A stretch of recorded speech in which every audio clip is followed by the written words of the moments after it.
¿Se acuerda usted dónde habíamos dejado el asunto de la Reconquista? En capítulos anteriores habíamos dejado Asturias hecho un desastre porque los moros, Hisam, el hijo de Ramán, había aprovechado la debilidad de Bermudo y bueno, Asturias era todo cenizas. La primera ofensiva del flamante Emir de Córdoba, Hisam, hijo de Abderramán, había sembrado de sangre y dolor el reino de los rebeldes cristianos del norte. Todo era desolación. Los muertos se contaban por millares. El rey había renunciado a la corona. Bueno, y en esas condiciones llega al trono un personaje cuya sombra nos ha venido ya acompañando en los últimos episodios, Alfonso, de la estirpe de Pelayo. Reinará como Alfonso II y la historia le pondrá el sobrenombre de El Casto. Recordemos un poco la genealogía del personaje. Alfonso era el único hijo varón de Fruela I. Era fruto del matrimonio de Fruela con una dama vascona cautiva, doña Munia. Aquel matrimonio, consecutivo a una guerra, significó la incorporación de una parte importante de los vascones al reino de Asturias. La tradición en tono rosa sostiene que Fruela, hondamente enamorado de Munia, construyó para ella la ciudad de Oviedo. Y en Oviedo, en el año 760, vio la luz Alfonso. Lo más probable es que Alfonso naciera en Cangas, pero esto en todo caso es secundario. Pues sí, hay que recordar también que este caballero, Alfonso, había pasado por experiencias nada convencionales. Primero, tras el asesinato de su padre, le manda a su madre a un monasterio para que se cobije allí. Después, su tía Adosinda, la esposa del rey Silo, se lo lleva a la corte para que se encargue del gobierno de palacio, nada menos, y aprenda a ser rey.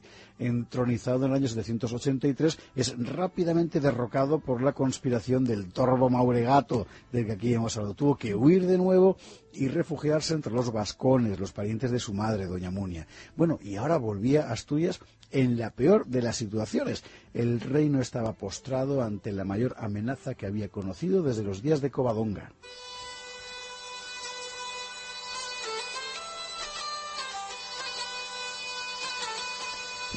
Alfonso fue proclamado rey el 14 de septiembre de 791. Más precisamente fue ungido rey por el rito visigodo, algo que no se había hecho nunca antes en el reino de Asturias.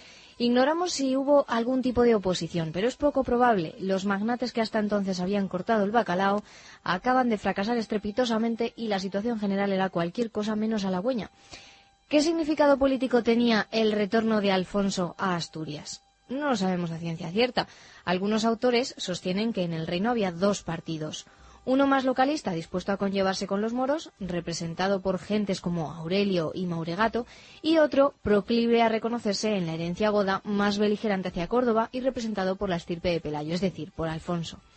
Esto solo es una conjetura, no es imposible, pero es improbable. Ahora bien, el hecho es que Alfonso, si no era cabeza de un partido godo o gotizante, digamos, actuó como si lo fuera.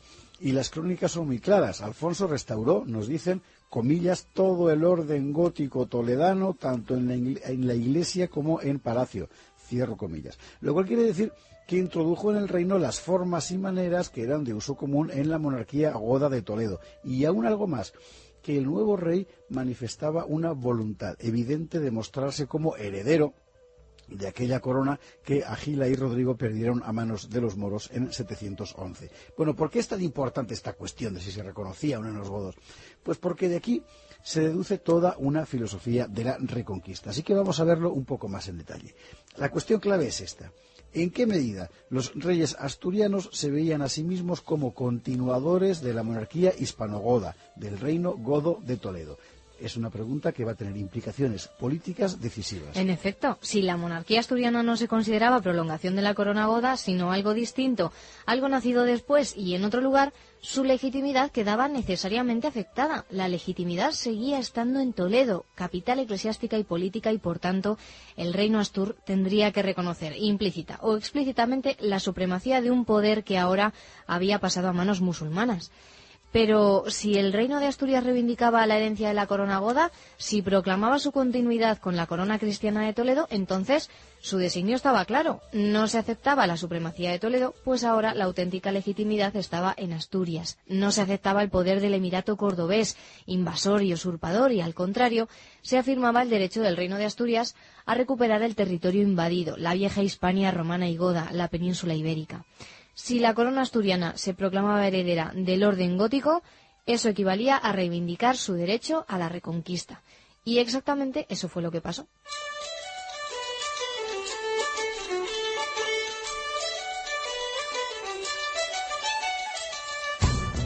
Esto es lo que da a la figura de Alfonso II el Casto una dimensión política crucial. Hasta él no puede decirse que exista nada semejante a una idea de reconquista. La rebelión contra los musulmanes no implica el designio de recuperar la España perdida. Pero a partir de Alfonso II esa idea se hace manifiesta. Y no era solo una idea, porque Alfonso se aplica a materializarla en actos, en su política religiosa, en su política exterior, en la construcción misma de su capital. Alfonso trasladó la capital del reino a Oviedo, o por decirlo mejor, construyó en Oviedo su capital, porque no se trataba solo de un cambio de sede a un lugar mejor comunicado y con mayores ventajas estratégicas, sino que Alfonso ordenó levantar un conjunto arquitectónico como nadie había visto hasta entonces en Asturias. Una catedral, la del Salvador, con iglesia adjunta, la de Santa María, y Panteón Regio. A su lado, otra iglesia, la de San Tirso, más un cementerio y una zona residencial para el alto clero. Además, el Palacio Real y diversas edificaciones para alojar al gobierno del reino. Para abastecer al conjunto, un acueducto y además un hospital y una muralla. Conocemos el nombre del arquitecto, se llamaba Tioda.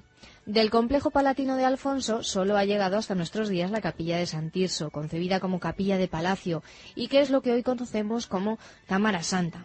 Alfonso había ordenado construir esa capilla para que albergara las reliquias que habían llegado a Asturias desde Toledo tras la invasión musulmana. Era un símbolo, una forma gráfica de hacer ver que Toledo ahora estaba en Oviedo. Toledo ahora estaba en Oviedo, efectivamente, y como muestra visible de la nueva legitimidad, Alfonso hizo colocar en la catedral ovetense la llamada Cruz de los Ángeles, una pieza excepcional de orfebrería labrada en oro y cuajada de piedras preciosas. En ella hizo Alfonso inscribir un lema que subrayaba la identificación del reino con la defensa de toda la cristiandad y que decía así: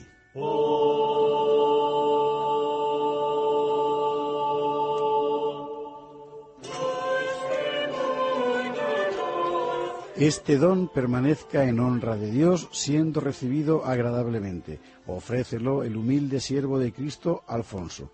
Con esta señal el bueno es defendido. Con esta señal es vencido el enemigo. Quien quiera que presumiere quitármelo, sea muerto con el rayo del cielo, sino cuando mi libre voluntad lo ofrezca. Acabóse esta obra en la era de 827. Con los mismos títulos, Alfonso II intervino en la querella del adopcionismo. La otra noche veíamos aquí en qué consistió ese follón, alineándose con Roma y con Carlomagno y con la Iglesia asturiana frente al herético obispo de Toledo. Era una decisión igualmente cuajada de significado político. La Iglesia asturiana se emancipaba, se alejaba de la autoridad de Toledo. Al poder político del reino de Asturias se añadía ahora una autoridad religiosa propia, en relación privilegiada con Roma.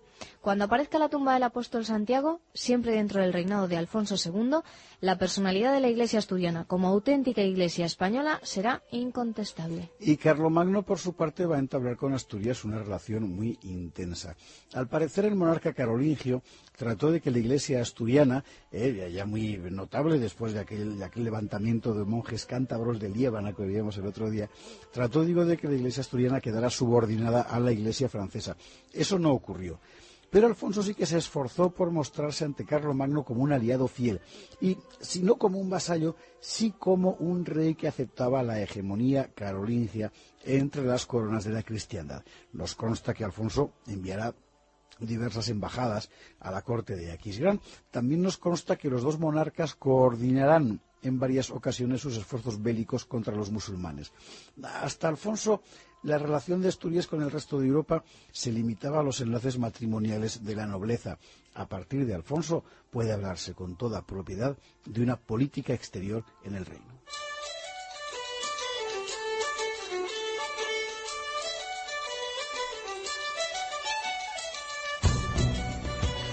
Un designio fundamental de la política de Alfonso fue, naturalmente, no cejar en la guerra contra Córdoba. En los próximos episodios veremos cómo Asturias, bajo Alfonso, supo responder a la nueva política ofensiva del Emirato cordobés. Veremos a Alfonso perder unas veces y ganar otras, pero al final asistiremos a la extensión de las fronteras del reino muy al sur, con capítulos tan impresionantes como la conquista de Lisboa. Y veremos también cómo al mismo tiempo se intensifica la repoblación cristiana, más allá de la cordillera cantábrica y con apoyo expreso del rey. rey guerrero, rey político, rey diplomático, rey constructor. Alfonso ciñó la corona durante más de medio siglo. Murió en 842 con 82 años. Sin familia directa ni descendencia. Dicen que por eso se le llamó el Casto, por su renuncia al matrimonio. Aunque en otro tiempo su sobrenombre no fue el Casto, sino el Magno, por el alcance político de sus victorias militares. Ellas nos acompañarán durante los próximos capítulos de nuestra historia.